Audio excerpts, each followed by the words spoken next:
أعوذ بالله من الشيطان الرجيم. بسم الله الرحمن الرحيم.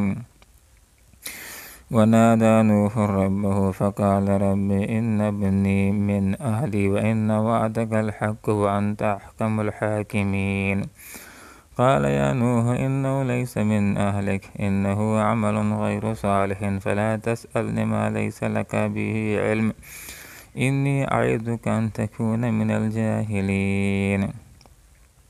قال رب إني أعوذ بك أن أسألك ما ليس لي به علم وإلا تغفر لي وترحمني أكن من الخاسرين. صدق الله العظيم.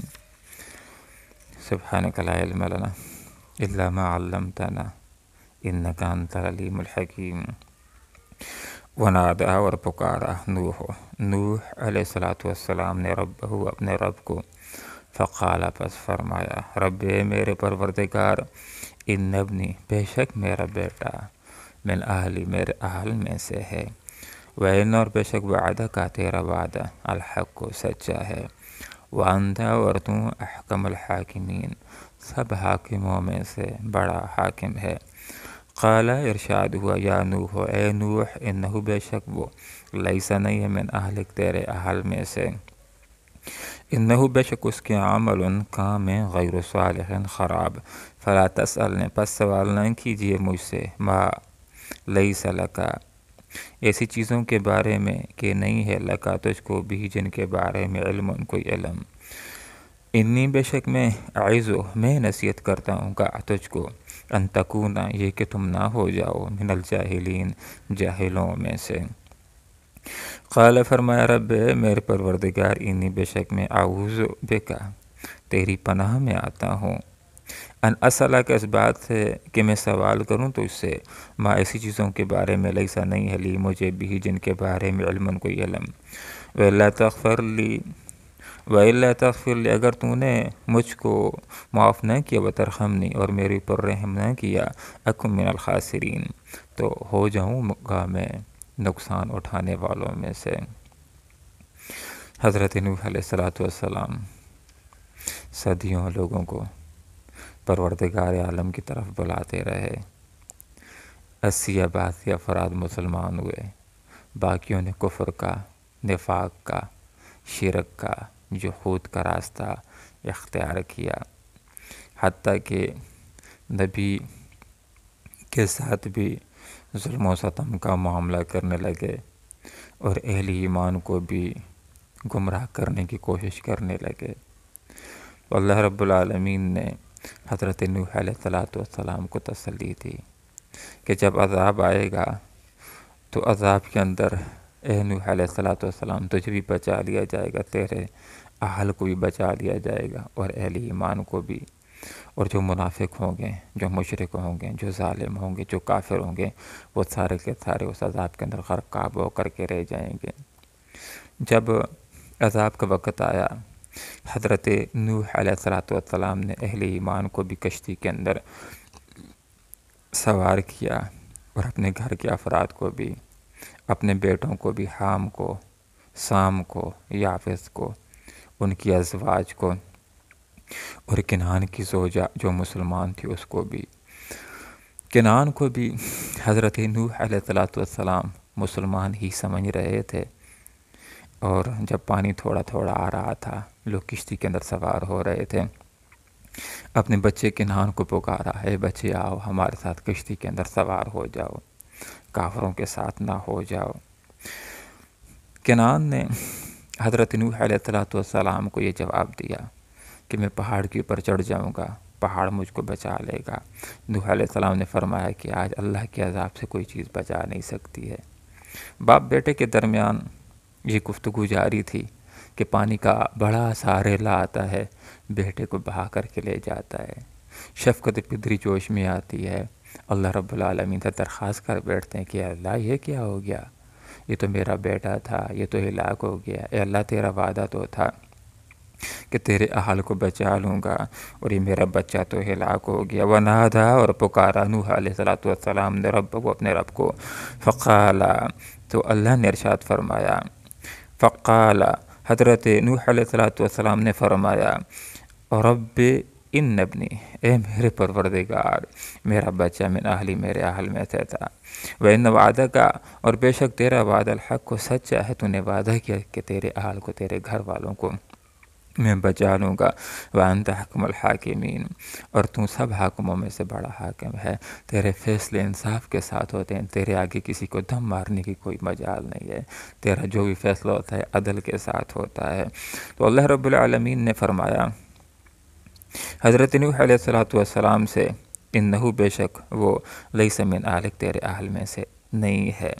تیرا بیٹا تیرے اہل میں سے نہیں ہے، انہو عمل غیر صالح بے شک اس کے اعمال خراب ہیں، وہ کافر ہے، وہ مشرک ہے، وہ تیرے اہل میں شمار نہیں ہے، تیرے اہل میں تو وہ شمار ہیں کہ جو مومن اور مسلمان ہوں گے۔ فلا تسألنے پس سوال نہ کیجئے مجھ سے ما ایسی چیزوں کے بارے میں لیس لک بی علم جن کے بارے میں تجھے کوئی علم نہیں۔ اللہ رب العالمین کی ذات بابرکات وہ ذات ہے کہ جس کو سب کچھ علم ہے، جس کو یہ بھی علم ہے کون مسلمان ہے کون مسلمان نہیں ہے، اور کون مخلص مسلمان ہے اور کون منافق ہے۔ حضرت نوح علیہ السلام کو اپنے بیٹے کے نفاق کے بارے میں علم نہیں تھا، وگرنہ وہ اللہ تعالیٰ سے کبھی یہ سوال نہ کرتے۔ انی بے شک میں اعوذک تجھ کو نصیحت کرتا ہوں ان تکون من الجاہلین کہ تم جاہلوں میں سے نہ ہو جاؤ۔ انبیاء بلند مقام کے اوپر فائز ہوتے ہیں اور اسی کے اوپر رب کائنات ان کو دیکھنا چاہتا ہے، اس لیے اللہ رب العالمین نے نصیحت کر دی کہ جو آدمی حالت کفر کے اوپر مر جائے اس کے لیے آئندہ بخشش کا سوال نہ کرنا، وگرنہ جاہلوں میں سے ہو جاؤ گے۔ اللہ نے ان کو نصیحت فرمائی۔ آگے سے حضرت نوح علیہ السلام نے یہ نہیں کہا کہ اللہ مجھے تو علم نہیں تھا، لہذا اگر میں نے ایسا سوال کر لیا ہے بیٹے کی بخشش کے حوالے سے تو اس میں میرا کیا قصور ہے، مجھے تو معلوم ہی نہیں تھا اس کے نفاق کے حوالے سے۔ ایسا نہیں کہا، بلکہ جب اللہ تعالیٰ نے توجہ دلائی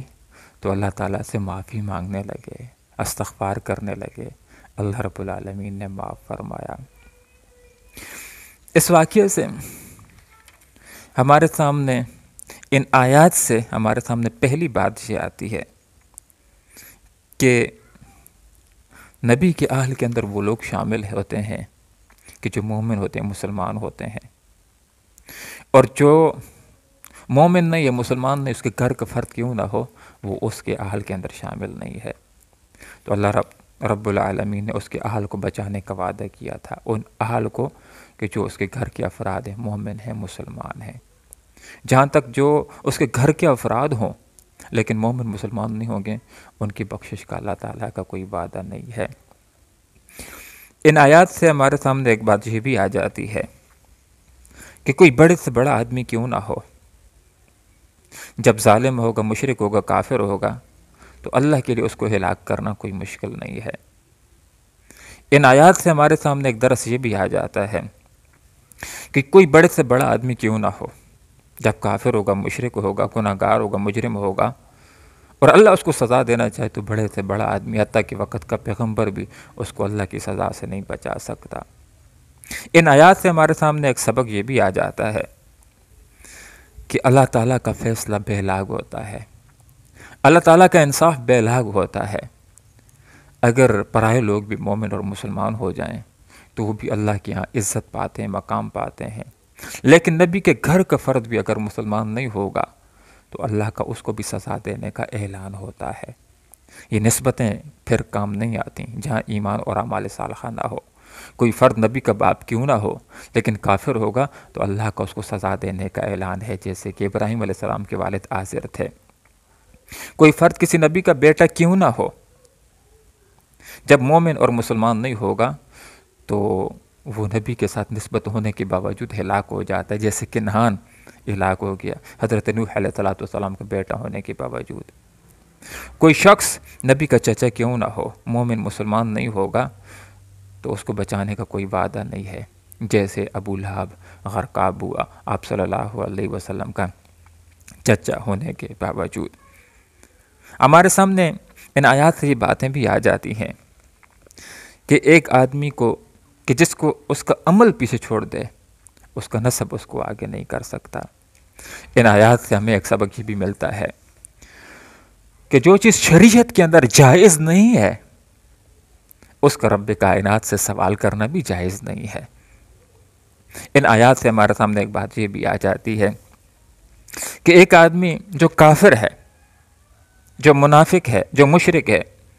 حالت کفر کے اوپر مر جاتا ہے، اس کے لیے بخشش کی دعا کرنا جائز نہیں ہے۔ ان آیات سے ہمارے سامنے ایک سبق یہ بھی آ جاتا ہے کہ انبیاء سے اگر کوئی خلاف اولا کام ہو جاتا ہے، اللہ تعالیٰ جب احساس دلاتے ہیں تو فوراً اللہ تعالیٰ سے استغفار کرتے ہیں، معافی مانگتے ہیں۔ ہمیں بھی چاہیے کہ ہم انبیاء کے راستے کو اپنانے والے بن جائیں، کہ جب ہم سے کوئی گناہ سرزد ہو جائے تو ہم فوراً استغفار کریں، ہم فوراً اللہ رب العالمین سے معافی مانگیں، اللہ رب العالمین سے دعا کرتے ہیں کہ اللہ تعالیٰ ہمیں ایمان اور اعمال صالحہ نصیب فرمائے۔ دنیا اور آخرت میں اللہ کے عذابوں سے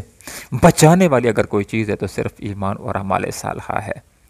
یہ اگر کسی کے پاس ہوگا، جو مومن ہوگا اور نیک اعمال کرنے والا ہوگا،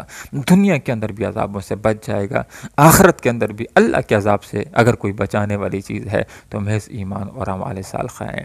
اللہ سے دعا کرتے ہیں کہ اللہ عمل کی توفیق عطا فرمائے، آمین۔ وآخر دعوانا ان الحمد للہ رب العالمین۔